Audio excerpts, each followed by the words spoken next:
Olá, queridas irmãs, queridos irmãos, com que alegria voltamos ao nosso O Espírito da Letra, analisando a obra de André Luiz, o livro Ação e Reação. Hoje nós vamos ao capítulo 4. Você viu no capítulo da semana passada, que nós terminamos, que eles estavam se preparando para ir receber alguns caravaneiros que estavam chegando das regiões trevosas. E agora, o capítulo 4, você já pode pegar o seu livro, pode pegar as suas anotações, vai falar sobre esses recém-desencarnados. É o título do capítulo 4. Vamos então, sem perder tempo, ao conteúdo do capítulo. Acompanhe conosco a leitura que André Luiz vai nos trazer sobre a descrição desse ambiente. Vamos lá. Nós havíamos atingido largo recinto, construído à maneira de um pátio interior, de proporções grandes, e amplas. Tive a ideia de penetrar em enorme átrio, em uma enorme sala. Quando ele chegou ali, pareceu para ele que era alguma coisa muito parecida com aquelas velhas estações ferroviárias da Terra, aqueles salões grandes onde os trens paravam. Porque nas acomodações marginais, ao lado, assim dos lados, caprichosamente dispostas, se encontravam dezenas de entidades em franca expectativa. Parece que eles estavam esperando realmente chegar alguma coisa, não é? A dizer a verdade, diz André, não vi sinais de alegria completa em rosto algum. Os grupos variados, alguns deles em discreto entendimento, dividiam-se entre o quê? Entre a preocupação e a tristeza. Enquanto andávamos por ali, podíamos ouvir alguns diálogos diferentes. Em um pequeno círculo, registramos frases como esta: você acredita que ela possa agora devotar-se à mudança necessária, à mudança justa? E o outro responde: dificilmente. Ela se focou por muito tempo no descontrole da própria vida. Mais adiante, escutamos dos lábios de uma senhora que se dirigia a um rapaz de semblante, de rosto agoniado, dizendo a ele: meu filho, tenha serenidade. Segundo as informações do assistente Cláudio, seu pai não vai chegar aqui em condições de nos reconhecer. Vai precisar de muito tempo para voltar a si próprio. Em trânsito, não assinalava senão alguns retalhos. Enquanto eles estavam andando, ele só viu pedaços de conversa.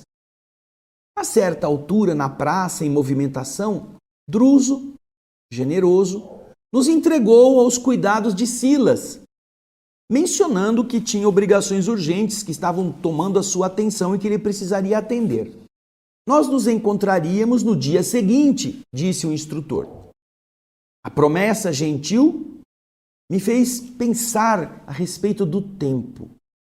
Ele vai encontrar amanhã. Aí André ficou pensando, nossa, amanhã. Olhando em volta a sombra que reinava, nós não sabíamos se era dia, se era noite. Por isso, havia ali naquele saguão um grande relógio com um largo mostrador que abrangia as 24 horas. E esse relógio funcionou aos meus olhos como uma bússola para o viajante, deixando-me perceber que estávamos em uma noite alta. Já era madrugada. E aqui tem uma nota do André Luiz dizendo que eles estavam falando de um ambiente que está muito próximo nos domínios da própria Terra, submetidos às mesmas leis que regulam o tempo, dia e noite, dia e noite. As regiões mais trevosas, umbralinas, mais densas, estão submetidas a essa rotina, não é? A esse mesmo processo de alteração da claridade e da escuridão com base no relógio das 24 horas. Aí, André Luiz volta ao texto nos explicando. Eu comecei a ouvir sons de campainha invisíveis que cortavam agora o ar. E, percebendo a nossa curiosidade, Silas esclareceu que a caravana comboio penetraria no recinto em alguns minutos. Para um pouquinho aí, vem aqui. Quando você vai tomar o trem, antigamente era assim, né? Você vai para a estação esperando o trem chegar. Só que você não sabe que horas o trem vai chegar, porque a linha do trem ela é comprida, às vezes está longe. Então, em determinadas estações, ou em quase todas, você ouvia um apito que informava que o trem estava mais ou menos a 1 quilômetro, para todo mundo já ficar preparado. Era já na Terra algo comum isso acontecer, ou seja, uma campainha informando que a caravana se acercava, que estaria no recinto em alguns minutos, como acontece nas estações ferroviárias que avisam que o trem está chegando. Antigamente era com um sino ou era com alguma campainha. Hoje em dia, as estações mais modernas, elas têm um mostrador de tempo. E você vai vendo, o próximo trem vai chegar em tantos minutos e ele vai diminuindo, porque ele conta os minutos da distância que o trem tem que percorrer na velocidade em que ele está. É um sistema computadorizado, muito mais perfeito. Aí André Luiz continua nos informando. Aproveitei os momentos para indagações que eu julguei necessárias. Que espécie de criaturas estávamos aguardando? Recém-desencarnados? Aqueles que haviam morrido há pouco tempo? Em que condições? Como se organizaria essa caravana-comboio? Vinha diariamente à instituição, atendendo a um horário certo, a um horário fixo? Em todo dia, tal hora, chega uma caravana? O Silas, que se dispuseram a nos assistir, nos informou que as entidades que estavam prestes a entrarem integravam uma equipe de 19 pessoas, acompanhadas por 10 servidores da casa, que eram os que orientavam essa excursão. E as 19 pessoas eram quem? Eram recém-desencarnados em desequilíbrio mental. Eles não tinham equilíbrio mental para entender o que estava acontecendo. Mas eles tinham méritos. Eles eram credores de uma assistência imediata, tão logo o corpo tenha morrido. Uma vez que eles não se achavam em desespero, nem haviam se comprometido totalmente com as forças dominantes nas trevas.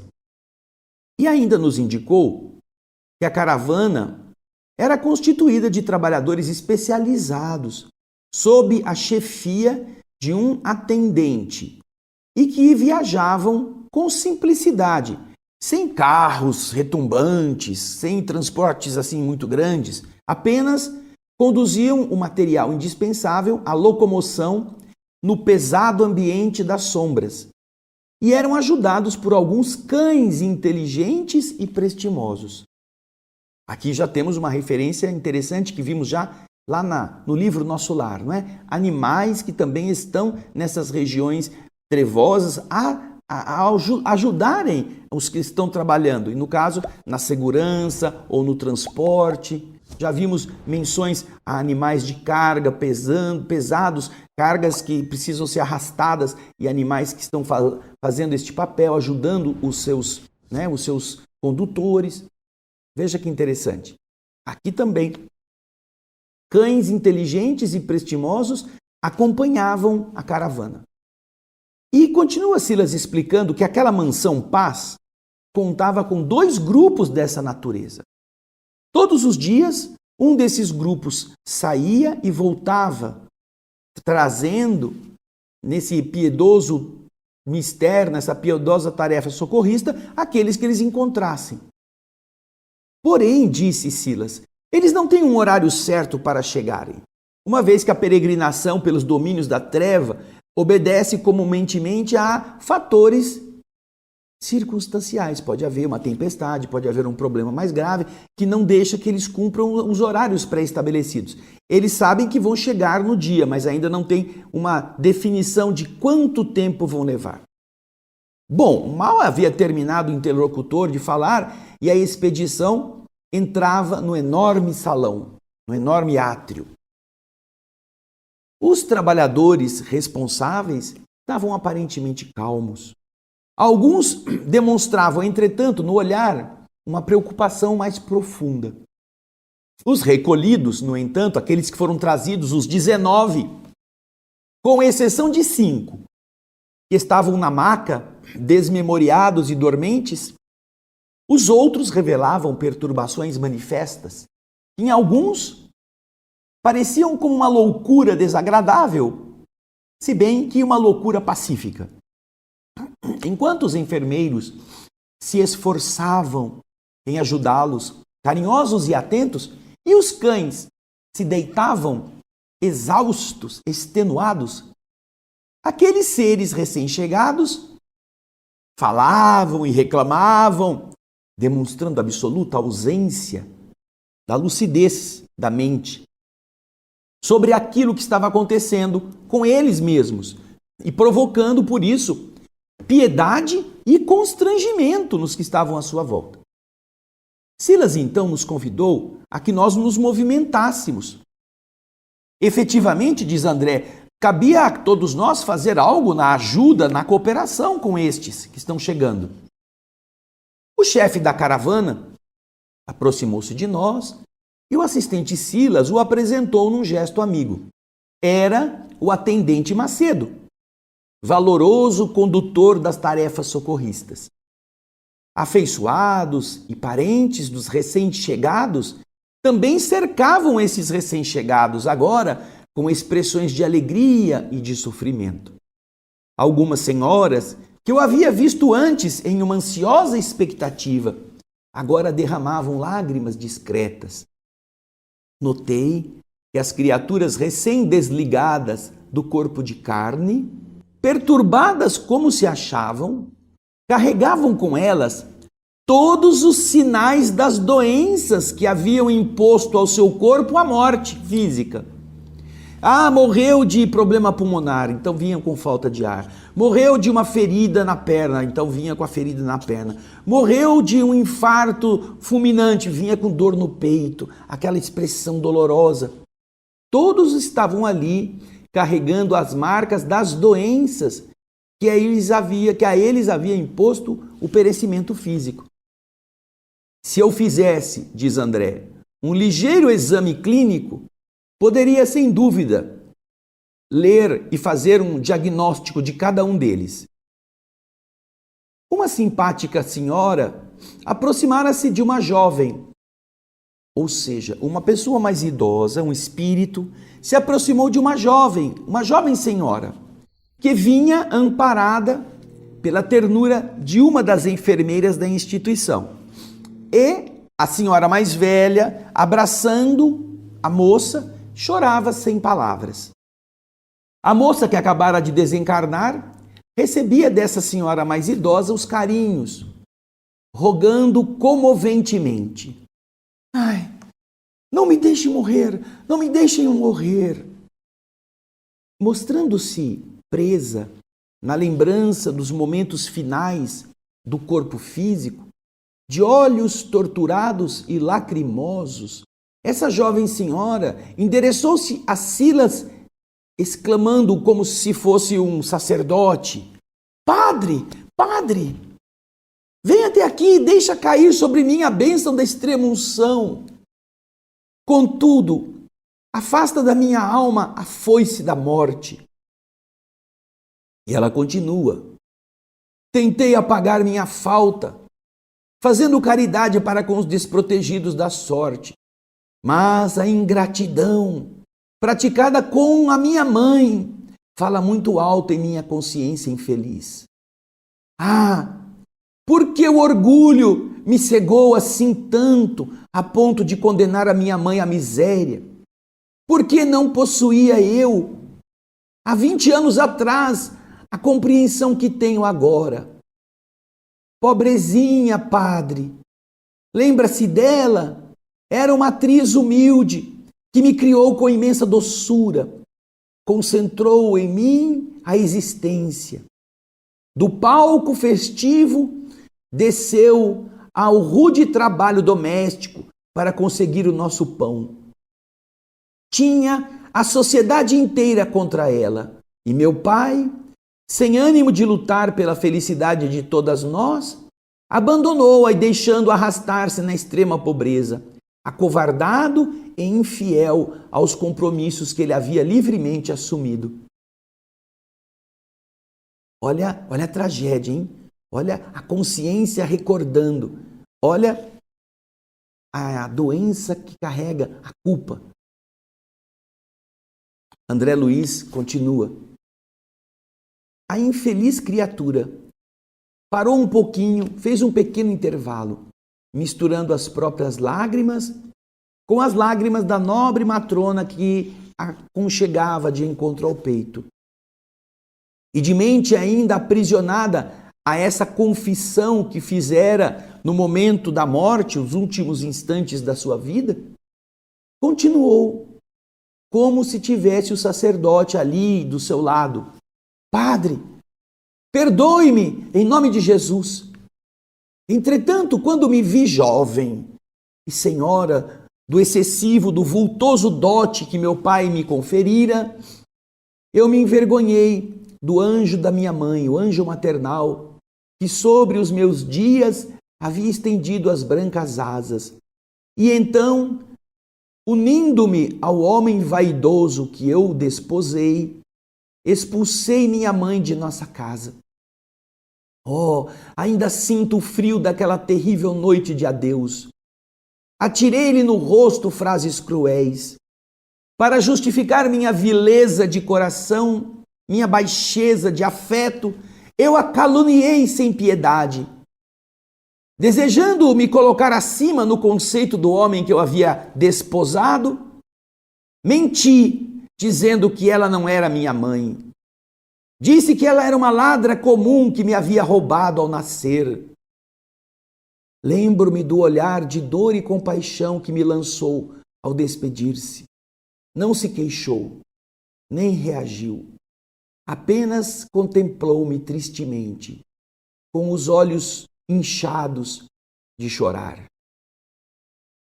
Nessa altura, aquela senhora que sustentava a moça afagou os cabelos da jovem, que estavam desalinhados, e procurou reconfortá-la, dizendo: não se agite, não se excite, descanse, descanse. E a moça, desvairando-se de angústia, respondeu: ah, que voz é esta? E tateando as mãos afetuosas que lhe acariciavam as faces, exclamou sem vê-las: ó padre, posso dizer que ela se encontra aqui junto de mim. E então, voltando para o alto, os olhos apagados e súplices, rogava, chorando: ó Deus, não me deixe encontrá-la sem que eu pague as minhas dívidas. Compadece-te de mim, Senhor, pecadora que ofendi, humilhando e ferindo a amorosa mãe que você me deu. Está a moça em delírio de culpa. Com a ajuda de duas enfermeiras, porém, a simpática senhora que a consolava colocou-a em um leito portátil e a fez emudecer graças a essa inexcedível ternura. Percebendo a minha emotividade, Silas, depois de amparar o serviço de acomodação da doente, explicou. Disse o Silas: essa dama generosa que recolheu nos braços é a mãe que veio ao encontro da filha. O quê? Disse Hilário assombrado. Sim. Ela vai acompanhá-la carinhosamente, sem identificar-se, para que a pobre desencarnada não sofra abalos prejudiciais. O traumatismo do perispírito vale por muito tempo de desequilíbrio e de aflição. E Hilário então perguntou: e por que motivo a doente teria decidido confessar-se dessa forma? Por que ela fez isso? E o assistente disse: isso, Hilário, é um fenômeno comum. As faculdades mentais de nossa irmã sofredora ficaram paralisadas no remorso, em razão do delito maior da sua última existência. E desde que foi mais intensamente tocada pelas reflexões da morte, ela se entregou de modo total a essas lembranças. Por haver cultivado a fé católica romana, ela se imagina ainda diante do padre, do sacerdote, acusando a si mesma pela falta que manchou a sua vida. André então comenta: esse espetáculo me havia ferido profundamente. A rudeza do quadro que a verdade me oferecia me obrigava a uma dolorida meditação. E a meditação ele começa a fazer aí, olha. Não havia então erros, males, equívocos ocultos na terra. Não havia. Todos os crimes e todas as falhas da criatura humana se revelariam algum dia em algum lugar. Silas entendeu a amargura de minhas reflexões e veio em meu socorro, observando: sim, meu amigo, você está pensando com acerto. A criação de Deus é gloriosa luz. Qualquer sombra de nossa consciência fica impressa em nossa vida, até que essa mancha seja lavada por nós mesmos, com o suor do trabalho ou com a lágrima da expiação. E aí André diz que, diante dos apelos agoniados e afetivos, nos reencontros que ali estavam acontecendo sob os nossos olhos, nos quais filhos e pais, esposos e amigos se reaproximavam uns dos outros, o assistente acrescentou: geralmente, André, a estas regiões, a estas plagas de inquietação, chegam aqueles que em si mesmos cavaram mais fundo os sulcos, os buracos infernais, e que se cristalizaram em perigosas ilusões. Mas a bondade infinita do Senhor permite que as vítimas, edificadas no entendimento e no perdão, se transformem felizes em abnegados sirineus dos seus antigos verdugos, em abnegados enfermeiros, ajudantes, resgatantes daqueles que foram os que os feriram. Deus permite isto. Como é fácil verificar, o imensurável, o gigantesco, infinito amor de nosso Pai Celeste cobre não somente os territórios glorificados do paraíso, mas também as províncias atormentadas do inferno que criamos. E enquanto eles estavam ali, diz André, uma pobre mulher prorrompeu em choro convulsivo, junto de nós, cortando a palavra do nosso amigo. De punhos fechados, a infeliz reclamava: quem me libertará de Satã? Quem me livrará do poder das trevas? Santos anjos, socorrei-me, socorrei-me contra o terrível Belfegor. Silas nos convocou a ajudar magneticamente, imediatamente ali. Enfermeiros presentes correram solícitos, impedindo que a crise da pobre mulher se agravasse. Maldito! Maldito! Repetia a demente, persignando-se, se benzendo, fazendo o sinal da cruz. Invocando o socorro divino através da oração, eu procurei anular na mulher os movimentos desordenados, adormecendo-a pouco a pouco. Asserenado o ambiente, Silas nos convidou a sondar a mente conturbada da mulher, agora que estava sob o império de uma profunda hipnose.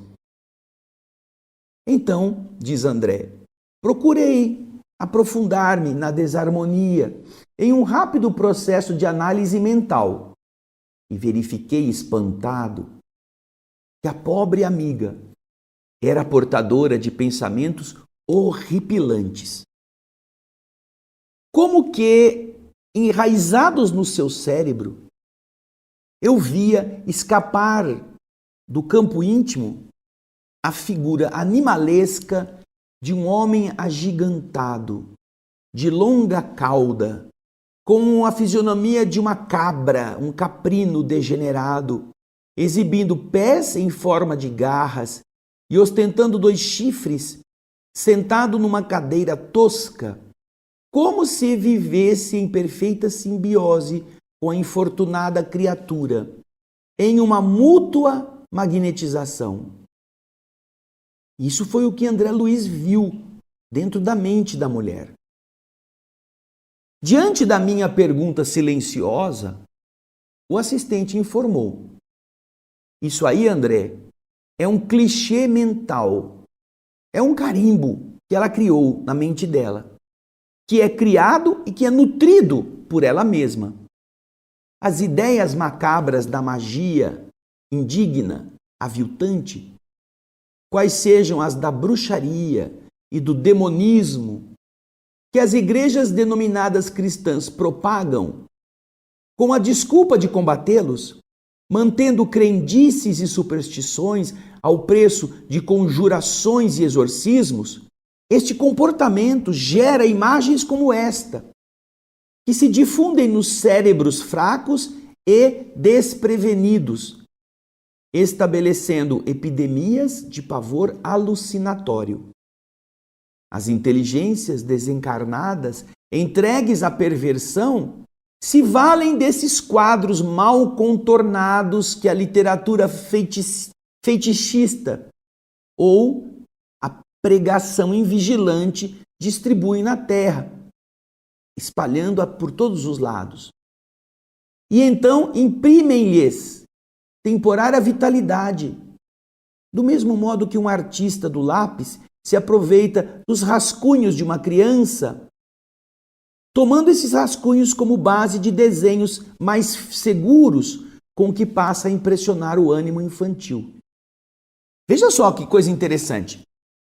O demônio não existia fisicamente ao lado dela. Não, era uma coisa que ela via. E ela via por quê? Porque ela aprendeu em igrejas ou em rituais de magia que esse demônio tinha poder, que ela devia pedir para ele coisas e que ele ia atender. E isso ficou impregnado na sua imagem, porque as pessoas que se dedicam a esses caminhos ou que falam muito do demônio, geralmente sabem ilustrar a figura com essa descrição que você viu aí, que é uma descrição típica dos antigos livros das teologias, que dizem que ele parece com um rabo, tem chifre, tem pé de cabra, essa coisa toda. E então, as entidades perturbadoras, percebendo que os encarnados ou os desencarnados que não estão em domínio de si mesmos possuem essas imagens, eles pegam essas imagens e então utilizam essas imagens para torná-las mais vivas. E isto para impressionar o ânimo infantil e fazer a pessoa achar que de verdade é o demônio que está ali com ela. É um clichê mental que serve de base para que os outros espíritos negativos se apeguem e façam a gente ter medo daquilo que pode parecer inclusive maior e mais vivo, mais bem construído. Aí André volta ao texto dizendo: o esclarecimento se apresentava a mim como uma oportuna chave para a solução de muitos enigmas. No capítulo da obsessão. É porque isso é muito comum. Capítulo esse, no qual os doentes começam atormentando a si mesmos e acabam atormentados por seres que se afinam com o desequilíbrio que eles possuem.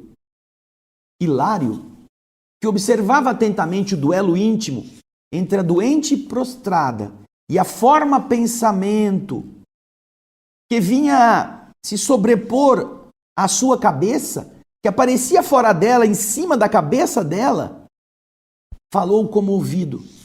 Ele mesmo disse: lembro-me de haver nas minhas mãos visto há muitos anos um livro na terra da autoria de Colin de Plancy, que foi aprovado pelo arcebispo de Paris, trazendo a descrição minuciosa de diversos demônios. E creio, disse o Hilário, que eu vi uma figura gravada nessa obra muito parecida a essa que nós estamos vendo aí na cabeça da mulher. Silas, então, adiantou-se confirmando: é isso mesmo. Esse que vocês estão vendo criado pela mente da nossa irmã é o demônio Belphegor, segundo as anotações de Jean Veiller, que imprevidentes autoridades da igreja permitiram se espalhasse nos círculos católicos. Conhecemos o livro a que se refere.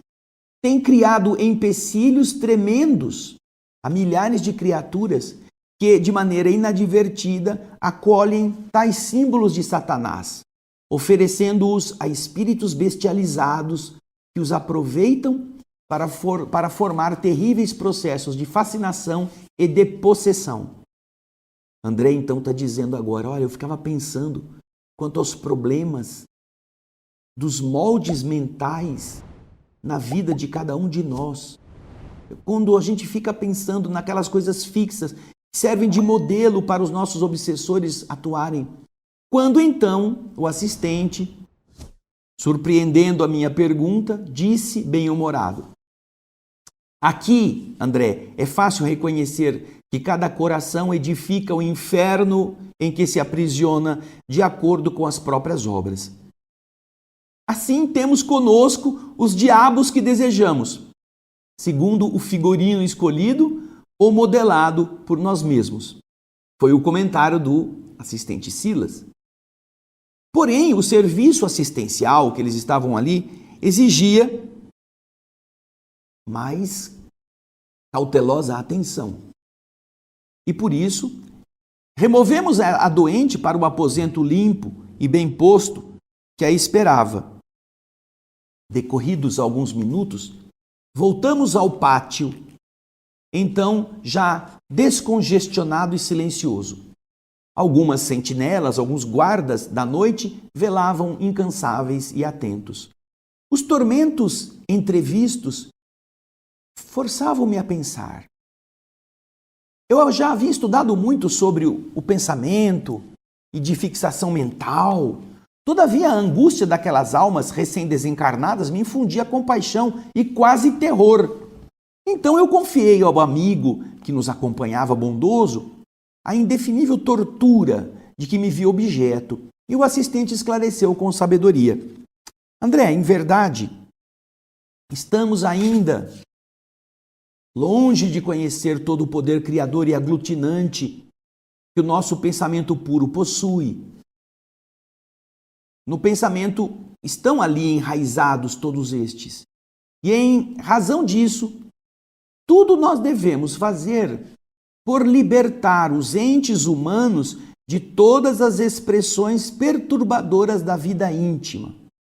Tudo o que nos escravize à ignorância e à miséria, à preguiça e ao egoísmo, à crueldade e ao crime, é fortalecimento da treva contra a luz e do inferno contra o céu.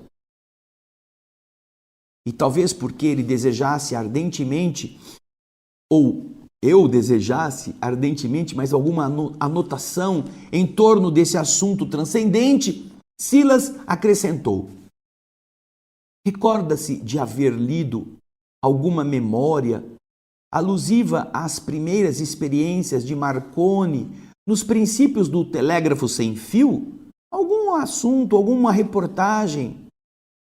E André então responde: sim, eu me lembro de que o sábio Marconi, Guglielmo Marconi, ainda muito jovem, se consagrou ao estudo das observações de Henrique Hertz, o grande engenheiro alemão que realizou importantes experiências sobre as ondulações elétricas, comprovando as teorias da identidade da transmissão entre a eletricidade, a luz e o calor irradiante.